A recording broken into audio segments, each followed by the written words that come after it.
ইলিয়াস, আপনাকে ধন্যবাদ। দর্শক, এবার চলে যাব আমাদের আরেক সহকর্মী গালিবের কাছে। গালিব, আপনি তো ভোট কেন্দ্রের সামনে অবস্থান করছেন, তো সেখানকার পরিবেশ কেমন লক্ষ্য করছেন? নারী শিক্ষার্থীদের উপস্থিতি আপনি কেমন দেখছেন? আমাদেরকে বিস্তারিত জানাবেন।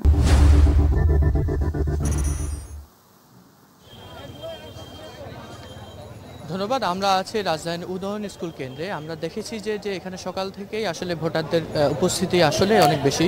তারপরে এছাড়াও দেখা যাচ্ছে বিশ্ববিদ্যালয় থেকে যে বাস সার্ভিস দেওয়া হয়েছে, সেই বাস সার্ভিসে করেই আসলে এখানে মূলত ইয়েদেরকে নেওয়া হয়েছে, শিক্ষার্থীদেরকে আনা হয়েছে।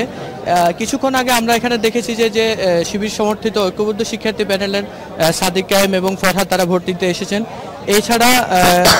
এছাড়া বিনিয়ামিন মোল্লা এবং তার জিএস প্রার্থী সাবিনা ইয়াসমিন এখানে ভোট দিতে এসেছেন। আমরা তাদের সাথে কথা বলেছি।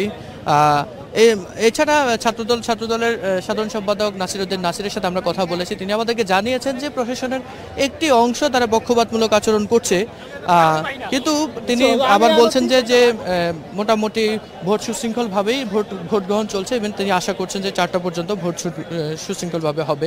এছাড়া এস এম ফরহাদ জানিয়েছেন যে যে আসলে কিছু কিছু জায়গায় আসলে আচরণবিধির অভিযোগ এস এম ফরহাদ জানিয়েছেন। তিনি বলেছেন যে যে কেন্দ্রে কেন্দ্রে এখনো নির্দেশনা অপেক্ষা করে কিছু কিছু প্রার্থীকে প্রচারণা করতে দেখা গেছে, তারপরে করতে দেখা গেছে, এই অভিযোগ করেছে এস এম ফরহাদ। একটি গুরুত্বপূর্ণ অভিযোগ এসেছে হচ্ছে যে ইসলামী আন্দোলনের ভিপি প্রার্থী ইয়াসিন আরাফের তিনি অভিযোগ করেছেন যে উদয়ন স্কুলের পাশে একটি কেন্দ্রে ওনাদের কয়েকজন এজেন্টকে আসলে বের করে দেওয়ার অভিযোগ তিনি করেছেন। তো তিনি আমাদেরকে এই বিষয়ে জানিয়েছেন, আমরা উনি প্রশাসনকে জানিয়েছেন এটা নিয়ে ব্যবস্থা নেওয়ার বিষয়ে প্রশাসনও তাদেরকে আশ্বস্ত করেছেন। তো আসলে আপনি আশেপাশে দেখছেন যে প্রচুর ভোটার আসলে এখানে আছেন, এছাড়াও মিডিয়া কর্মীরা উপস্থিত আছে। তারপরে হচ্ছে যে যে এখানে আইনশৃঙ্খলা বাহিনীও তারা সরব অবস্থানে আছেন।